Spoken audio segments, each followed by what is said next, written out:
اعوذ باللہ من الشیطان الرجیم بسم اللہ الرحمن الرحیم وللہ المشرق والمغرب فأینما تولوا فثم وجہ اللہ ان اللہ واسع علیم۔ یہ آیت مبارکہ صحابہ کرام کی شان میں نازل ہوئی۔ ایک اس کی شان نزول کی وجہ یہ ہے کہ کچھ صحابہ کرام رات کو، اندھیری رات تھی، سفر کر رہے تھے اور ایک ویرانہ قسم کی جگہ تھی، ان کو پتہ نہ چلا کہ کعبہ کس طرف ہے، تو صحابہ کرام نے جو ہے وہ اپنے اپنے اندازے کے مطابق نماز پڑھ لی۔ کسی نے ادھر منہ کر لیا، کسی نے ادھر کر لیا، کسی نے ادھر کر لیا۔ تو جب وہ جہاں ان کا دل جمع وہاں پہ نماز پڑھ لی انہوں نے۔ بعد میں خیال آیا کہ اب پتہ نہیں اللہ جانے ہماری نماز ہوئی بھی ہے کہ نہیں، ہمیں تو کعبے کا پتہ ہی نہیں تھا، بھی کعبے کی سمت کا۔ تو صبح آقا علیہ الصلوۃ والسلام کی بارگاہ اقدس میں حاضر ہوئے اور آ کے عرض کی، یا رسول اللہ، رات ہم نے ایسے نماز پڑھی، حضور نے ارشاد فرمایا تمہاری نماز ہو گئی ہے۔ یہ آیت جو ہے یہ اسلام کی خوبصورتی کو ظاہر کرتی ہے۔ اب ذرا دیکھیں ذرا اس کو، ٹھیک ہے۔ لوگ کہتے ہیں جی دیکھ دنیا کے اندر جتنے مذاہب ہیں ان کو عبادت کرنے کے لیے خاص جگہ جانا پڑتا ہے، کوئی چرچ میں جا رہا ہے، کوئی مندر میں جا رہا ہے۔ واحد اسلام ہے جہاں کھڑے ہو کے آپ سجدہ کر دے اللہ تعالیٰ قبول فرما لیتا ہے کسی اور جگہ اتنی خوبصورتی؟ ٹھیک ہے۔ اب دیکھیں، ایک تو یہ تھا آقا علیہ السلام نے ارشاد فرمایا، مشکات پاک کے اندر حدیث ہے کہ جعلت لی الارض مسجدا وطہورا، کہ اللہ تعالیٰ نے میرے لیے روئے زمین کو پاک اور صاف بنا دیا ہے، مسجد بھی ساتھ ہی بنا دیا ہے، یعنی صرف پاک نہیں بنایا، ساتھ مسجد بھی بنا دیا ہے۔ تو اس کا مطلب یہ ہے کہ آپ روئے زمین پر جہاں چاہے، جس دل چاہے، جس وقت چاہے آپ نماز پڑھ سکتے ہیں۔ اب یہ مسئلہ تھا مسجد کا کہ اب کہاں نماز پڑھیں، فرمایا جہاں دل کرے کھڑے ہو کے اللہ اکبر شروع کر دو۔ اب ایک اور مسئلہ رہ گیا تھا کہ اگر ایسی جگہ پہنچ جائیں جہاں پہ ہمیں کعبے کی سمت پتہ ہی نہ چلے، پھر کیا کریں؟ تو اللہ تبارک و تعالیٰ نے اس کے لیے بھی یہ حال ارشاد فرما دیا، فرمایا وَلِلَّهِ الْمَشْرِقُ وَالْمَغْرِبُ، مشرق اور مغرب سارا ہے تو اللہ کا، تم جدھر طرف منہ کر کے نماز پڑھو گے رب تو اسی طرف ہے۔ وَأَيْنَمَا تُوَلُّوا فَثَمَّ وَجْهُ اللَّهِ، تم جدھر بھی منہ کرو رب کی توجہ جو ہے وہ تمہاری طرف ہے۔ ان اللہ واسع علیم، بے شک اللہ تعالیٰ وسعت والا بھی ہے، علم والا بھی ہے۔ مقصد کیا ہے؟ مقصد یہ ہے کہ اگر ایسی جگہ، یہ مسئلہ خاص اس جگہ کے لیے ہے کہ جہاں پہ کعبہ شریف کا پتہ نہ چل سکے، کوئی بتانے والا نہ ہو، یا اندھیرا اتنا ہو کہ پتہ ہی نہ چل سکے، تو یہ اس صورت کے اندر جہاں آپ کھڑے ہیں، جہاں دل جمع ہے کہ یار اس طرف قبلہ ہے، چپ کر کے ادھر منہ کر کے نماز پڑھنا شروع کر دے، اللہ تبارک و تعالیٰ قبول فرما لے گا۔ اچھا کمال کی بات ہے، ایک رکعت ادھر پڑھی تھی، پھر دل میں خیال ہے نہیں یار ادھر نہیں ہے ادھر ہے، دوسری رکعت ادھر منہ کر کے نماز پڑھ لی۔ اب حکم یہ ہے کہ نماز توڑنے کی ضرورت نہیں ہے، بلکہ تھوڑا سا مڑ جاؤ، ادھر منہ کر کے نماز پڑھنا شروع کر دو۔ ابھی 2 رکعتیں پڑھی تھی، پھر خیال ہے نہیں یار ادھر ہے، ٹھیک ہے، تو پھر کیا ہے؟ فرمایا توڑ دو نا، فرمایا توڑنے کی ضرورت نہیں ہے، اب اس طرف منہ کر لو۔ 1 رکعت ادھر پڑھی تھی، پھر دل میں خیال ہے کہ نہیں یار اس طرف نہیں ہے بلکہ اس طرف ہے۔ چاروں سائڈیں، چاروں رکعتوں کے اندر اس نے پوری کر دی ہیں، اور یہاں آ کے اس کا دل جم گیا کہ یار اس طرف نماز ہوئی، کعبہ شریف ہے، تو کیا خیال ہے نماز دوبارہ پڑھنی پڑے گی؟ نہ، یہ اسلام کی خوبصورتی ہے۔ دنیا کے اندر کسی بھی مذہب کے اندر آپ کو ایسی خوبصورتی نہیں ملے گی کہ یار عبادت کرنے کے لیے بندہ اکیلا کھڑا ہے، اب وہ کس سے جا کے پوچھے؟ میں جہاں دل جم جائے وہیں پہ کھڑا ہو کے نماز پڑھنا شروع کر دے، عبادت کرنا شروع کر دے، رب تیری عبادت قبول فرما لے گا، ٹھیک ہے۔ پھر عبادت کے اندر بھی دل نہیں جمع تو فرمایا چلو ادھر منہ کر لے جدھر جم جائے، دوسری سائڈ پہ نہیں جمع، تیسری سائڈ پہ نہیں جمع، چوتھی سائڈ پہ نہیں جمع، چوتھی سائڈ تو آخر لازمی جم ہی جائے گا۔ تو مقصد کہنے کا یہ ہے کہ یہ ایک ایسا طریقہ عبادت کا کہ اگر آپ چاروں سائڈوں سے بھی نماز پڑھنا شروع کر دیں دل جماتے جماتے، ٹھیک ہے، تو چاروں سائڈوں پہ ایک ایک رکعت اگر پڑھی جائے تو 4 رکعتیں بنتی ہیں، چاروں کی چاروں اللہ تبارک و تعالیٰ قبول فرما لے گا۔ ہے کسی اور مذہب میں ایسی بات؟ ٹھیک ہے، کتنی خوبصورت بات ہے یار یہ، ٹھیک ہے۔ پھر آگے دیکھیں، اب مسئلہ یہ رہا، اسی سے ہم لے لیتے ہیں کہ ہم اگر سواری پہ بیٹھے ہیں تو پھر کیا کریں، ٹھیک ہے۔ امام اعظم ابو حنیفہ رضی اللہ تعالیٰ عنہ نے یہ سوال سواری والا، آپ نے ایک صحابی سے پوچھا تھا کہ عرض کی حضرت اگر بندہ آسمان میں بھی نہ ہو، زمین پہ بھی نہ ہو، درمیان میں ہو تو نماز کیسے پڑھے گا؟ یہ اس وقت امام اعظم نے مسئلہ پوچھا تھا جب جہاز شاہد آئے نہیں تھے۔ کیا خیال ہے؟ جہازوں کی سوچ ہی نہیں تھی کسی کے پاس کہ ایسا بھی ہو سکتا ہے. تو صحابی رسول نے اس ٹائم فرمایا تھا بھائی یار بات یہ کہ ایسی صورت پیدا ہوئی ہے. کہا جی نہیں. فرمایا جب ہوگی پھر دیکھا جائے گا. ٹھیک ہے, اب ہو گئی ہے ایسی صورت تو اب علماء نے اس کا حل بھی نکالا ہے. اب آپ جا رہے ہیں مثال کے طور پر سواری پر ہے, ٹرین میں ہے, جہاز میں ہے, جہاں بھی ہے, میں جدھر سواری کا منہ ہے تم ادھر کر کے نماز پڑھنا شروع کر دو, نماز اللہ تعالیٰ پھر بھی قبول فرما لے. جہاز ادھر جا رہا ہے چپ کر کے نماز پڑھتے جاؤ. ٹھیک ہے, وہ ادھر مڑ گیا تم اپنی نماز جاری رکھو, پھر تمہیں مڑنے کی ضرورت نہیں ہے. ٹھیک ہے جی, بس جا رہی ہے, کار جا رہی ہے, ٹرین جا رہی ہے, جدھر جا رہی ہے چپ کر کے نماز پڑھنا شروع کر دو. نفل اور یہ سنت وغیرہ, ہاں فرض بھی ساتھ پڑھ لیں, لیکن بعد میں اتر کے اس کا اعادہ بھی علماء فرماتے ہیں کہ بہتر یہ ہے کہ دوبارہ فرض نماز پڑھ لے کہ اللہ کے بارگاہ اقدس میں عرض کرے پروردگار ہو سکتا ہے اس میں کوئی کمی رہ گئی ہو سواری کے اندر, چلو اب قبول فرما لے. پڑھ سواری کے اندر لے ہو پھر بھی جائیں گے, لیکن نیچے اتر کے پھر بھی پڑھ لے, ہو سکتا ہے اگر کوئی کمی بیشی ہوگی بھی صحیح سواری کے اندر تو پھر بھی اللہ تبارک و تعالیٰ قبول فرما لے گا. بات سمجھ آ گئی جناب؟ تو جدھر سواری جا رہی ہو چپ کر کے آپ نماز پڑھنا شروع کر دیں, سواری موڑ بھی جائے آپ کی نماز پھر بھی ہو جائے گی. ٹھیک ہے جی, چاہے آپ کھوتے مبارک سے لے کر بڑی سواری مبارک تک. سمجھ آئی کہ نہیں آئی ہے؟ مقصد یہ کہ جس مرضی سواری پہ آپ بیٹھ جائیں اللہ تعالیٰ قبول فرما لے گا. ٹھیک ہے جی, سیٹ وغیرہ دیکھیں نا آج کل کیونکہ ہمارے پاس جو ہوتی ہے گاڑیوں کی کیونکہ سیٹیں ہوتی ہیں, آپ سیٹ پہ کھڑے تو ہو نہیں سکتے. ٹرین کے اندر تو بندہ کھڑا ہو سکتا ہے, لیکن بزرگوں کے لیے پھر بھی رعایت ہے. علماء فرماتے ہیں کہ بزرگ کو کھڑے ہو کے نماز پڑھنے کی ضرورت نہیں ہے, ہو سکتا ہے کوئی بریک لگے یا کوئی جھٹکا لگے پھر گر نہ جائے, پھر زیادہ نقصان ہو جائے گا. ہاں جوان بندہ اگر کھڑا ہو کے نماز پڑھ سکتا ہے تو وہ سواری کے اندر بھی چاہے وہ جیسی بھی سواری ہے وہاں پہ کھڑے ہو کے وہ نماز پڑھے, اللہ تعالیٰ قبول فرما لے. اگر کھڑا نہیں ہو سکتا تو کم سے کم بیٹھ کے تو وہ لازمی پڑھ ہی سکتا ہے. ظاہر ہے سیٹ پہ تو بیٹھا ہوتا ہے بندہ, ٹھیک ہے, تو نماز پڑھ لے. تو بات سمجھ آ گئی؟ اللہ تبارک و تعالیٰ نے ارشاد فرمایا للہ المشرق والمغرب, فرمایا مشرق اور مغرب سارا اللہ کا ہی ہے. ایک اس کی روایت یہ بھی ہے کہ جب حرم کے اندر اپنا کفار مکہ نے منع کر دیا نا مسلمانوں کو کہ تم نماز پڑھنے نہ آئے کرو یہاں پہ, ہم تمہیں یہاں نماز نہیں پڑھنے دیں گے. ٹھیک ہے, تب اللہ تبارک و تعالیٰ نے ارشاد فرمایا یہ آپ کو مکہ کعبہ سے روک رہے ہیں, فرمایا تم جہاں مرضی کھڑے ہو کر نماز پڑھ لیا کرو, اللہ تعالیٰ پھر بھی قبول فرما لے. حرم نہیں آنے دے تو نہ آنے دے. ٹھیک ہے جی, وقالوا اتخذ اللہ ولدا. آگے دیکھیں جی اگلی آیت کے اندر اللہ تبارک و تعالیٰ نے ارشاد فرمایا کہ یہ جو مشرک ہیں, یہودی ہیں, عیسائی ہیں, انہوں نے کیا کہا اتخذ اللہ ولدا, انہوں نے رب پر ایک تہمت لگا دی, الزام لگایا کہ اللہ تبارک و تعالیٰ نے اپنی اولاد بنا رکھی ہے. یہودیوں نے عزیر علیہ السلام کو خدا کا بیٹا کہا, عیسائیوں نے عیسیٰ علیہ السلام کو کہہ دیا, اور جو مشرکین عرب تھے وہ کہتے تھے کہ اللہ تعالیٰ نے نا جو امیر جن ہے نا, امیر سردار جو جنات ہے اس کے اندر شادی کی ہوئی ہے اور اسی سے اللہ تعالیٰ کی بیٹیاں پیدا ہوئی ہیں, یہ فرشتے جو ہے وہ اسی سے پیدا ہوئے ہیں. یہ ان کا عقیدہ تھا. ٹھیک ہے, وہ کہتے تھے یہ جو فرشتے ہیں نا فرشتے یہ اللہ تعالیٰ کی بیٹیاں ہیں. مشکات پاک کے اندر حدیث پاک ہے, فرمایا کہ انسان کو پیدا بھی میں نے ہی کیا اور گالی بھی مجھے ہی دیتا ہے. پیدا بھی میں نے ہی کیا اور گالی بھی مجھے ہی دیتا ہے. اب رب کو گالی کون دے سکتا ہے؟ فرمایا میرے لیے اولاد کو ثابت کرنا یہ گالی دینا ہی تو ہے جی. قل هو اللہ احد, آگے لم یلد ولم یولد, فرمایا نہ اس کو کسی نے پیدا کیا ہے جنا ہے, نہ اس نے کسی کو جنا ہے. ٹھیک ہے, ہاں. تو اللہ تبارک و تعالیٰ نے ارشاد فرمایا سبحانہ, پاک ہے وہ ذات اولاد سے. ٹھیک ہے, اولاد بندہ کس لیے کرتا ہے؟ تین وجوہات ہے بندہ اولاد کو خواہش کیوں کرتا ہے. ایک تو یہ وجہ ہوتی ہے کہ وہ یہ چاہتا ہے کہ یار میرے بڑھاپے کے اندر میری اولاد میرا سہارا بنے گی, اس لیے اس کو ضرورت پڑتی ہے اولاد کی. ٹھیک ہے.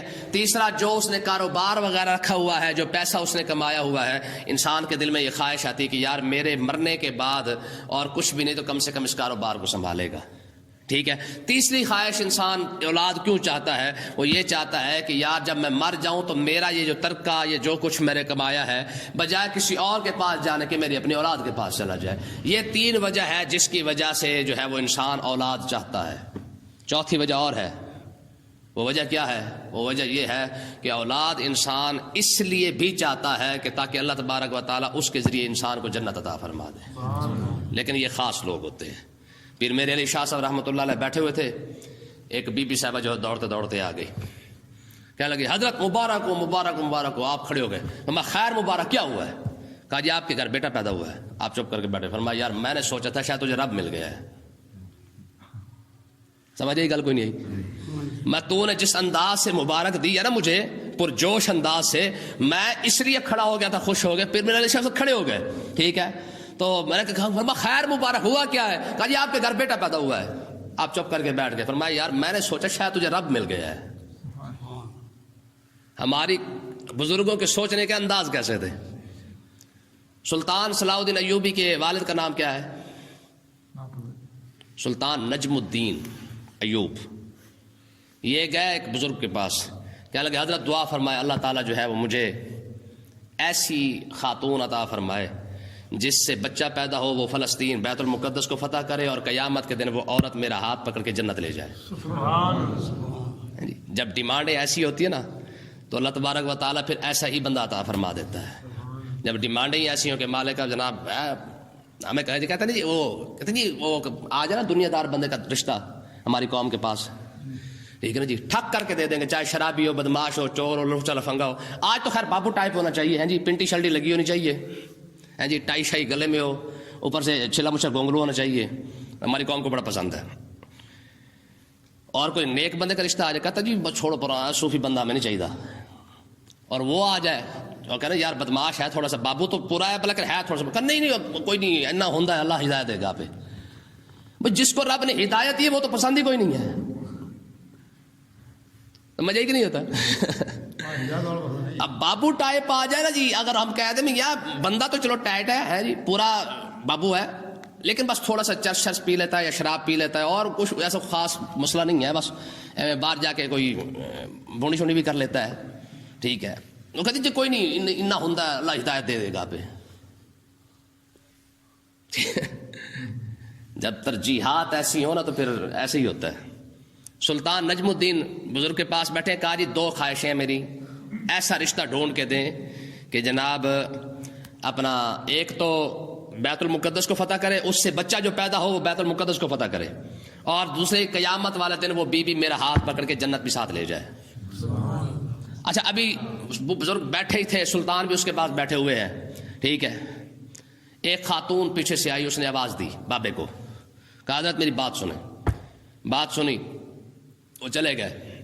بی بی نے کہا حضرت میں کنواری ہوں، شادی کرنا چاہتی ہوں، میری ڈیمانڈ ہے تھوڑی سی، کوئی ایسا رشتہ ڈھونڈ کے دے، میں ایسے مرد سے رشتہ کرنا چاہتی ہوں جس سے اللہ تعالیٰ مجھے بیٹا دے، وہ بیٹا بیت المقدس کو فتح کرے، قیامت کے دن وہ بندہ جو ہے وہ مجھے میرا ہاتھ پکڑ کے جنت لے جائے۔ اب بابا ادھر بھی دیکھے ادھر بھی دیکھے، اور کہہ رہے پروردگار تیرے یہ عجیب تیرے فیصلے، ٹھیک ہے نا جی، یہ حقیقت ہے۔ آج ہمیں کیوں نہیں صوفی بندہ پسند آتا، کیوں ہمیں مذہبی بندہ پسند نہیں آتا؟ صرف اسی وجہ سے پسند نہیں آتا، کہتے ہیں یہ مطلب ہے کہ پھنسنا ہے ہم نے، پھر کون اتنی پابندیاں رکھے؟ آزاد ماحول جو ہے ہمارا۔ لو جی پھر ہوا کہ نہیں ہوا؟ سلطان نجم الدین کی اس کنواری لڑکی سے شادی ہوئی، اور اسی سے جو فرزند پیدا ہوا اس کا نام سلطان صلاح الدین ایوبی ہے۔ بیت المقدس فتح کیا منڈے نے کہ نہیں کیا؟ اور یہ سلطان نجم الدین یہ مرید ہے حضور سیدنا غوث اعظم رضی اللہ تعالیٰ عنہ کا۔ یہ کوئی چھوٹا موٹا بندہ نہیں ہے۔ تو بات سمجھ آئی کہ نہیں آئی؟ تو اللہ تبارک و تعالیٰ نے ارشاد فرمایا اللہ تبارک و تعالیٰ پاک ہے اس ذات سے جن لوگوں نے میرے لیے یہ جو بنا رکھا ہے، بلہ ما فی السماوات والارض۔ کیوں پاک ہے؟ اس لیے کہ آسمان اور زمین کے اندر جو کچھ بھی ہے یہ سارا کا سارا ملک ہے پروردگار عالم کا، یہ سارا کا سارا میرے ملک ہے۔ کلہ قانتون، سارے کے ساری چیزیں جتنی بھی رب نے بنائی ہیں سب نے اسی کے آگے گردن جھکائی ہوئی ہے، کسی کی جرت کوئی نہیں کہ گردن اٹھا سکے، ہے کہ آگے دیکھیں جی، بدیع السماوات والارض، نیا پیدا، آسمان اور زمین کو نئے سرے سے پیدا کرنے والا تمہارا رب ہے۔ رب سے پیدا کرنے سے پہلے آسمان زمین نہیں تھے، ہاں یہ اس نے پہلے ہی اس نے پیدا کیا ہے، اس سے پہلے کوئی اس کے لیے کوئی ماڈل، کوئی جناب والا کوئی نقشہ، کوئی ایسی چیزیں نہیں تھیں، ہاں سب سے پہلے اس نے ہی بنایا ہے۔ اب پہلے بنا سکتا ہے تو بعد میں نہیں بنا سکتا، اب وہ بناتا کیسے ہے اس کی شان دیکھے ذرا۔ فرمایا یہ نہ سمجھو کہ اتنا بڑا آسمان، اللہ جانے پتہ نہیں کتنے مزدور لگائے گئے ہوں گے، کتنی تیشی کھانڈی چلی ہوگی، پتہ نہیں کیا کچھ ہوا ہوگا، ہے جی، یہ زمین بنانے کے لیے پتہ نہیں کتنی مٹی پتہ نہیں کہاں سے لانی پڑی ہوگی، نہ کیسے بناتا ہے ذرا طریقہ دیکھیں۔ فرمایا وَإِذَا قَضَىٰ أَمْرًا، فرمایا جب وہ کسی بات کا حکم فرماتا ہے، فَإِنَّمَا يَقُولُ لَهُ، بس اتنا ہی کہتا ہے کن فَيَكُونُ، ہے اتنا ہی کہتا ہے کن فیکون، ہو جا، بس اتنے لفظ ادا کرنے کی دیر ہوتی ہے، فرمایا اسی وقت جو چیز رب چاہتا ہے وہ اس وقت تیار ہو جاتی ہے۔ اتنی قدرت اور پاور کا مالک ہے، اور اسی کو بندہ تڑی دکھائے کو تک بنتا ہے۔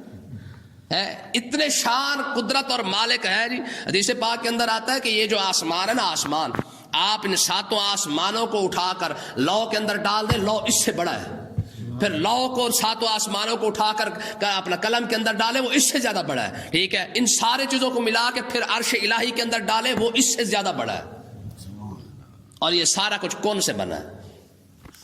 یہ اس کا طریقہ کیا ہے؟ انما امرو اذا اراد شیئا، میں جب بھی وہ کسی چیز کو بنانے کا ارادہ فرماتا ہے کیا کرتا ہے؟ ان یقول لہ کن فیکون، صرف اسے اتنا ہی کہتا ہے ہو جا تو وہ ہو جاتی ہے۔ یہ ہمارے رب کی شان ہے۔ وقال الذین لا یعلمون، فرمایا وہ جو جاہل لوگ ہیں وہ کہتے کیا ہے؟ لولا یکلمنا اللہ، اللہ نے ہم سے کلام کیوں نہیں کیا ہے جی؟ نبیوں کے ساتھ جو کیا ہے، موسیٰ علیہ السلام کے ساتھ کیا ہے جی، آقا علیہ السلام کے ساتھ کیا، ہمارے ساتھ کیوں نہیں کیا؟ او تأتینا آیا، یا ہمیں کوئی نشانی کیوں نہیں دکھائی ہے؟ کیوں جی؟ یہ تو رب کی خاص ونڈ ہے نا، اپنی کرم سے جس کو مرضی چاہے عطا فرما دے ہے۔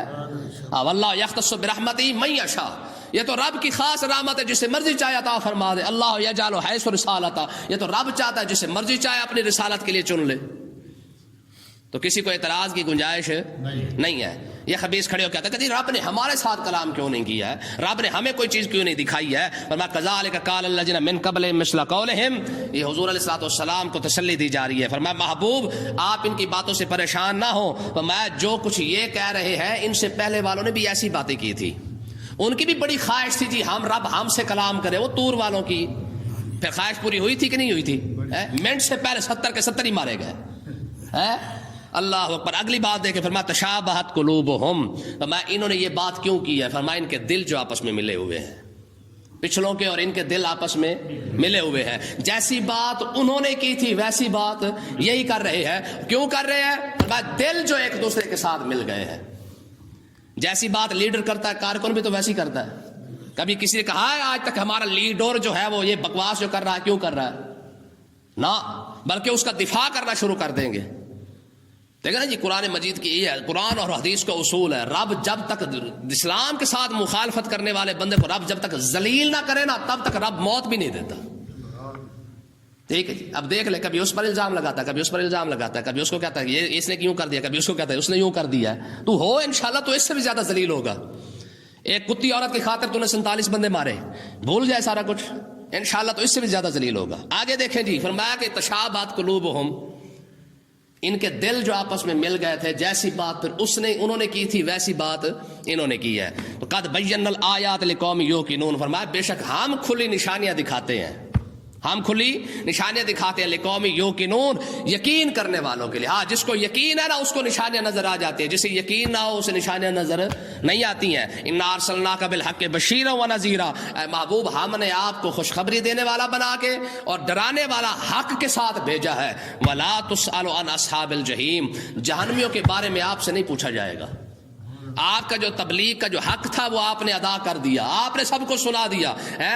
کریم آقا علیہ السلام نے فتح مکہ کے موقع پر حضور نے فرمایا تھا، فرمایا صحابہ بتاؤ میں نے اللہ کا پیغام پہنچایا کہ نہیں پہنچایا؟ 10,000 صحابہ کرام ایسے ہاتھ کھڑا کر کے یا رسول اللہ آپ نے پہنچا دیا۔